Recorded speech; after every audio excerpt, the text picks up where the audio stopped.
Hi hello ನಮಸ್ತೆ, welcome back to my channel. ನಾನು ಇವತ್ತು ಮ್ಯಾಂಗೋ ಕೇಕ್ ಹೇಗೆ ಮಾಡೋದಂತ ಮಾಡಿ ತೋರಿಸ್ತಿದ್ದೀನಿ. ತುಂಬಾ ಈಸಿಯಾಗಿ ಟೇಸ್ಟಿಯಾಗಿ ಮಾಡ್ಕೋಬಹುದು. ಇವಾಗ ಮಾವಿನಕಾಯಿ ಸೀಸನ್ ಆಗಿರೋದರಿಂದ ಮಾವಿನಕಾಯಿ ಹಣ್ಣಂತೂ ಈಸಿಯಾಗಿ ಸಿಗುತ್ತೆ. ಮಕ್ಕಳಿಗೆ ಈಗ ರಜೆ ಇರುವುದರಿಂದ ಮಕ್ಕಳಿಗೆ ಈ ರೀತಿ ಡಿಫ್ರೆಂಟಾಗಿ ಏನಾದರೂ ಮಾಡಿಕೊಟ್ರೆ ತುಂಬಾ ಖುಷಿ ಪಡ್ತಾರೆ. ಬನ್ನಿ ನೋಡ್ಕೊಳ ಯಾವ ರೀತಿ ಮಾಡ್ಕೋದಂತ. ಮೊದಲಿಗೆ ನಾನು ಒಂದು ಮಿಕ್ಸರ್ ಜಾರಲ್ಲಿ 1 ಕಪ್ ಮ್ಯಾಂಗೋ ಪಲ್ಪ್ ತೊಗೊಂಡಿನಿ. ಅದರ ಜೊತೆಗೆ ಒಂದು ಅರ್ಧ ಕಪ್ ಶುಗರ್ ಹಾಕ್ತಿದ್ದೀನಿ. ಇವೆರಡನ್ನು ಹಾಕಿ ಸ್ಮೂತಾಗಿ ಗ್ರೈಂಡ್ ಮಾಡ್ಕೋಬೇಕು. ಈ ಗ್ರೈಂಡ್ ಮಾಡ್ಕೊಂಡಿರುವ ಪೇಸ್ಟನ್ನು ಒಂದು ಮಿಕ್ಸಿಂಗ್ ಬೌಲ್ಗೆ ಹಾಕ್ತಿದ್ದೀನಿ. ಯಾರೆಲ್ಲ ಈ ವಿಡಿಯೋವನ್ನು ಮೊದಲನೇ ಸಲ ನೋಡ್ತಿದ್ದೀರಾ ಪ್ಲೀಸ್ ನನ್ನ ಚಾನಲ್ಗೆ ಸಬ್ಸ್ಕ್ರೈಬ್ ಮಾಡ್ಕೊಂಡು ನೋಡಿ. ಈಗ ಇದಕ್ಕೆ ಒಂದು ಅರ್ಧ ಕಪ್ ಮೊಸರು ಹಾಕ್ತಿದ್ದೀನಿ. ಮೊಸರು ಯಾವಾಗಲೂ ಫ್ರೆಶ್ ಆಗಿರಬೇಕು. ಹುಳಿ ಮೊಸರಿದ್ರೆ ಟೇಸ್ಟ್ ಚೆನ್ನಾಗಿ ಬರೋದಿಲ್ಲ. ಮೊಸರು ಹಾಕಿದ ಮೇಲೆ ಒಂದು ಅರ್ಧ ಕಪ್ ಹಾಲು ಹಾಕ್ತಿದ್ದೀನಿ. ಈಗ ಇದಕ್ಕೆ ಒಂದು ಅರ್ಧ ಕಪ್ ತುಪ್ಪ ಹಾಕ್ತಿದ್ದೀನಿ. ತುಪ್ಪ ಇಲ್ಲಾಂದರೆ ಅಡುಗೆ ಎಣ್ಣೆ ಹಾಕಿದರೆ ನಡೆಯುತ್ತೆ. ಇದನ್ನು ನೀಟಾಗಿ ಚೆನ್ನಾಗಿ ಮಿಕ್ಸ್ ಮಾಡಬೇಕು. ಈ ಎಲ್ಲ ಇಂಗ್ರೀಡಿಯೆಂಟ್ಸು ಚೆನ್ನಾಗಿ ಮಿಕ್ಸ್ ಆದಮೇಲೆ ನಾನು ಇಲ್ಲಿ 1.5 ಕಪ್ ಅಷ್ಟು ಗೋಧಿ ಹಿಟ್ಟು ತೊಗೊಂಡಿದ್ದೀನಿ.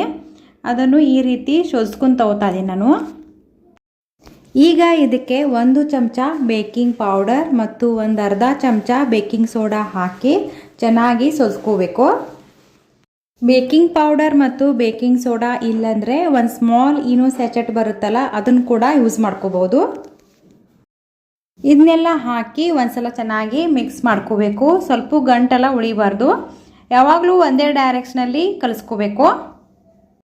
ಈ ರೀತಿ ಮಾಡುವುದರಿಂದ ಕೇಕ್ ತುಂಬಾ ಸಾಫ್ಟಾಗಿ ಸ್ಪಾಂಜಿಯಾಗಿ ಬರುತ್ತೆ. ಬ್ಯಾಟರ್ ಕನ್ಸಿಸ್ಟೆನ್ಸಿ ಈ ರೀತಿ ಇರಬೇಕು. ಇನ್ ಕೇಸ್ ಇದು ಸ್ವಲ್ಪ ಗಟ್ಟಿ ಅನಿಸಿದರೆ ಸ್ವಲ್ಪ ಹಾಲು ಹಾಕಿ ಈ ಕನ್ಸಿಸ್ಟೆನ್ಸಿ ಬರುವವರೆಗೂ ಚೆನ್ನಾಗಿ ಕಲಿಸ್ಕೋಬೇಕು. ಈಗ ಕೇಕ್ ಬ್ಯಾಟರ್ ರೆಡಿಯಾಗಿದೆ. ಈಗ ಒಂದು ಕೇಕ್ ಮಾಡುವ ಪಾತ್ರೆ ಅಥವಾ ಈ ರೀತಿ ಅಲ್ಯೂಮಿನಿಯಂ ಪಾತ್ರೆ ತಗೊಂಡು ಅದಕ್ಕೆ ಎಣ್ಣೆ ಅಥವಾ ತುಪ್ಪವನ್ನು ಹಚ್ಚಬೇಕು. ಎಲ್ಲ ಕಡೆ ನೀಟಾಗಿ ಹಚ್ಚಬೇಕು. ಈಗ ಇದಕ್ಕೆ ಗೋಧಿ ಹಿಟ್ಟನ್ನು ಈ ರೀತಿ ಸ್ಪ್ರೆಡ್ ಮಾಡಬೇಕು. ಈ ರೀತಿ ಮಾಡೋದರಿಂದ ಕೇಕು ಬೇಗನೆ ಹೊತ್ತೋದಿಲ್ಲ ಮತ್ತು ಈಸಿಯಾಗಿ ಬಿಟ್ಕೋತೆ. ಬೇಕಿದ್ದರೆ ನೀವು ಬಟರ್ ಪೇಪರ್ ಕೂಡ ಯೂಸ್ ಮಾಡ್ಕೋಬೋದು. ಈಗ ಇದಕ್ಕೆ ಆಗಲೇ ಮಾಡಿಟ್ಟಿರುವ ಕೇಕ್ ಬ್ಯಾಟರನ್ನು ಹಾಕ್ತಿದ್ದೀನಿ. ಕೇಕ್ ಬ್ಯಾಟರ್ ಈ ಪಾತ್ರೆಯಲ್ಲಿ ಹಾಕಿದ ಮೇಲೆ ಪಾತ್ರೆಯನ್ನು ಈ ರೀತಿ ಟ್ಯಾಪ್ ಮಾಡಬೇಕು. ಈ ರೀತಿ ಮಾಡುವುದರಿಂದ ಕೇಕ್ ಬ್ಯಾಟರ್ ಚೆನ್ನಾಗಿ ಸೆಟ್ ಆಗುತ್ತೆ. ಈಗ ಒಂದು ಇಡ್ಲಿ ಮಾಡುವ ಪಾತ್ರೆ ತೊಗೊಂಡು ಅದರಲ್ಲಿ ಈ ರೀತಿ ಸ್ಟ್ಯಾಂಡ್ ಇಡ್ತಾಯಿದ್ದೀನಿ. ಈ ಸ್ಟ್ಯಾಂಡ್ ಮೇಲೆ ಕೇಕ್ ಪಾತ್ರೆ ಇಡ್ತಾಯಿದ್ದೀನಿ. ಈಗ ಲಿಡ್ ಕ್ಲೋಸ್ ಮಾಡಿ ಮೀಡಿಯಮ್ ಫ್ಲೇಮಲ್ಲಿ 30 ರಿಂದ 35 ನಿಮಿಷ ಕೇಕನ್ನು ಬೇಕ್ ಮಾಡ್ಕೋಬೇಕು. ಈಗ 30 ನಿಮಿಷ ಆದಮೇಲೆ ಕೇಕ್ ಲಿಡ್ಡನ್ನು ಓಪನ್ ಮಾಡ್ತಿದ್ದೀನಿ. ಈಗ ಕೇಕ್ ಬೇದಿದೆಯೋ ಇಲ್ಲೋ ಅಂತ ಚೆಕ್ ಮಾಡ್ಕೊಂಡು ಬನ್ನಿ. ಒಂದು ಚಾಕು ಅಥವಾ ಟೂತ್ ಪಿಕ್ಕಿಂದ ಈ ರೀತಿ ಚುಚ್ಚಿ ನೋಡಬೇಕು.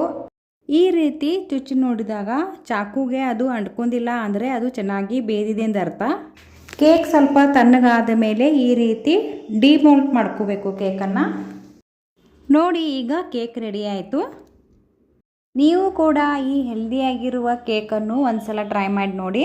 ಈ ರೆಸಿಪಿ ಇಷ್ಟವಾದರೆ ಪ್ಲೀಸ್ ಲೈಕ್, ಶೇರ್ ಮತ್ತು ಕಮೆಂಟ್ ಮಾಡಿ ಮತ್ತು ಸಬ್ಸ್ಕ್ರೈಬ್ ಮಾಡೋದಕ್ಕೆ ಮರಿಬೇಡಿ.